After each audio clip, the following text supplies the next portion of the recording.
You know, my mother and many asked me, even my wife, my late wife asked me, what in the world are you looking for? I don't know what I was looking for, but it was there all the time. All I needed was Jesus. And He was there all the time. I didn't have to look for Him.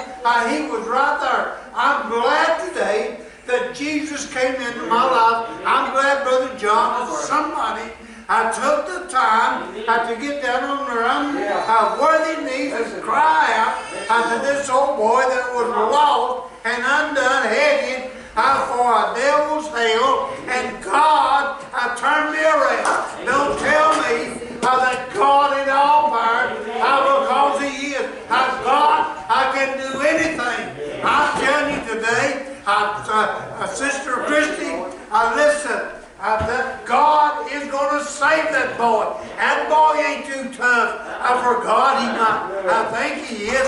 A little old short, fat man. I got him in the corner of a fence up in Wyandotte, Michigan one day, and he told me, he said, you think you're something. I don't you? And I said, I know I'm something. He said, you ain't nothing. You're less than nothing. And he said there in a corner of that fence, listen to me, John, he cut me to shreds. He told me about a man that could take my life and turn it around. Listen, I thought I was tough until the Lord got a hold of me. Brother, and changed all that. I found a peace that was even beyond my understanding. I found a peace, listen, that the world I couldn't give me, Brother John. Listen, I found a peace. Listen, that only God, a peace that only Jesus could give my peace. He said, I give unto you not as the world gives, but my peace. I give it. I'm glad I found that peace. I'm glad I found that peace. One day, Brother Keeney, I'm glad I found a peace that was even beyond my understanding. Brother, listen to me. When Jesus came into my life, that one thing I know, I got salvation. My family said, well, he won't last very long. This is just something that's going to pass in a little while. You get tired of it, and he'll pass. Well, listen, it ain't passed yet. It's been about 50 years. So it must have been something. And I believe that God, when I got saved, and I believe everybody ought to get a little salvation. Brother, when they get saved, they need salvation. Brother, listen, and he said that he would give that salvation. Brother, listen to me today. If we're faithful to God, I believe that He'll be faithful to us. Amen. I believe if we stay faithful to God, that God will always be faithful to us. Don't you never think that God don't answer prayer. Because, listen, this old boy, I would still be in the world. Somebody took the time to pray for me. Listen, Christy, listen, Joy, I don't ever stop my mother and dad. Listen, they was both lost. They'd go to a church that they didn't believe in nothing, and they was teaching me the same thing. Don't you go down to that old Free Will church. They done now frolicking. I said, don't you go down there to that old church. You need to be here with us. Brother, listen to me today. When I went down there, something touched me. Brother, listen, one day, something got a hold of me that they didn't tell me about. Amen. I'm glad today that I found Jesus, and I'm glad He's able to save. I don't care how mean the man gets. I don't care who he thinks he is. I don't care how tough that he thinks he is. He's never too tough for God. Amen. You think God can't change you? I'd rather listen to me. I could change me. Listen, they was Don's brother lived in Tennessee. I've been after him, I guess, for 15 years, 20 years. I've been after that boy, praying and telling him about Jesus. And every time he sees me and I talk to him, he always says, I love you. I'll never forget you. My brother, listen to me today. It don't matter, I told him about me. It matters about Jesus and what you are to Him. That's where you need to be. You see, we all I needed Jesus, Brother Jeff. You was raised in church, a good boy, but you needed Jesus. You see, you had to get saved. My mother said, listen, son, she said, I've washed your clothes on a washboard. I've fed you. I've done this and I've done that. I don't cuss. I don't steal. I'm a pretty good girl. I said, Mother, you need to be saved. Brother, listen, to me today, and it took me a long time, and don't give up. I prayed for about 5 or 6 years, but listen, I watched them both. I walked the aisle. I watched them both and waded into the water with them. Brother, listen, they give their life to the Lord, and there was a change. I came over. They was pretty good. Dad wasn't. He was just an old drunk. But listen, God saved him. And he was totally 100% turned around. Brother, listen to me today. God is in the saving business. God is in the healing business. And God, brother, listen, I can do away. I was paying this pandemic just as much as it started because God's able. Amen. God is still God, John. God is still God. He ain't changed.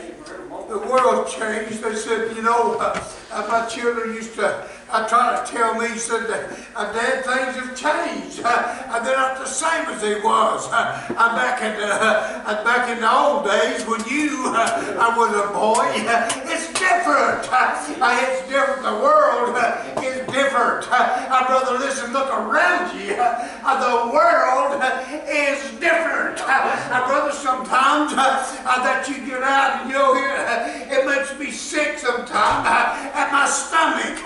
You can't tell the church I'm from the world. Brother, listen, when you're in the world and when you get in the church, brother, listen, the world is getting in the church. God is not pleased with that. Amen. I read about a place where he got mad, took his whip out, and he whooped a bunch of them out of the church, out of the synagogue. Brother, listen to me. I wonder how he's feeling today. He might be planting his whip and getting ready to give some of us a scorching. Sometimes I believe we need it. Amen. Sometimes I believe we need a good scorching. Brother, listen, maybe God would get our attention if he would do that. God is God. Amen. God can save. God can heal. Brother, listen, he's still God. He ain't changed. He'll never change. He's the same yesterday. He's the same today. And he's the same forever. And he won't change. Amen. We might try to change him, and we might try to change the word, but I'll tell you this, it don't change. Brother John, Brother, listen, they might write all these Bibles that you can pick up and read anything you want to in them. But brother, I'm going to tell you, today, when we read about Jesus, I want you to know what he can do. Brother, listen to who he is. How are we going to know him if we're never introduced to him? Amen. I love the Lord this morning. So I told Brother John, I said, you have to preach today. I'm glad I love to feel the presence of the Lord. I love the Lord. He's first and foremost in my life. I guarantee that. You know, I was talking, coming down the road about how things are. Sort of telling her some of the things that really keep me up at night. And some of the things, and I know God's forgiven me. God's forgiven me. But there's a lot of times that I can remember at night, the devil brings back to me in the night, he brings back to me, you done this and that. I was doing a little confessing to my wife this morning, coming down the road. We had a night last night, but it was about the church. It ain't about me. It was about the church. It was about me. I can't understand, and I'll never understand why God loved me. I never understand why He saved me. The kind of person I was about no one thing. I know He did. I know He loves me. I know another thing. I know I love you. I love this church. You know what? I'm 81 years old. I love this church. I think I've been here around 19, 20 years yet. I love this church. I love this church as much now more than I did when I came here. I don't know why. I don't know why. It seems like when God sent me here, I sat in the back for about a year and a half, 2 years. Sitting in that back seat back there. Sister Judy remembers. I know Jim. You know what? I've been blessed here more than I've ever had in my life. I have never in my life been as happy as I am now and satisfied as I am right now. Other than the pandemic, John, that thing was over, the church was back, you know, singing praises to the Lord, worshiping like we used to. Oh, how long for that? Oh, how long for that? I believe I'm going to see it. Jeff, I believe I'm going to see it. I'm glad for y'all to come Sunday after Sunday, support the church. It's wonderful to know that we have somebody that's going to be there with John. If you want, you know what, I've leaned on Brother Jeff for years. It seems like now, poor old John, God bless his heart, he don't need to lean on, but I lean on. So I'm glad today for you. I'm glad for this. If let's all stand. You know, if there's anybody here this morning that's not a Christian, let me say this to you. You need to be. We're going to sing one verse of the song. And if you're lost, I'm going to tell you, I'll meet you. Not only will I meet you here, Jesus will meet you here too, because I'll pray with you. And I guarantee you one thing, He'll save you. If He don't save you, I'll just quit. Amen? I love you this morning.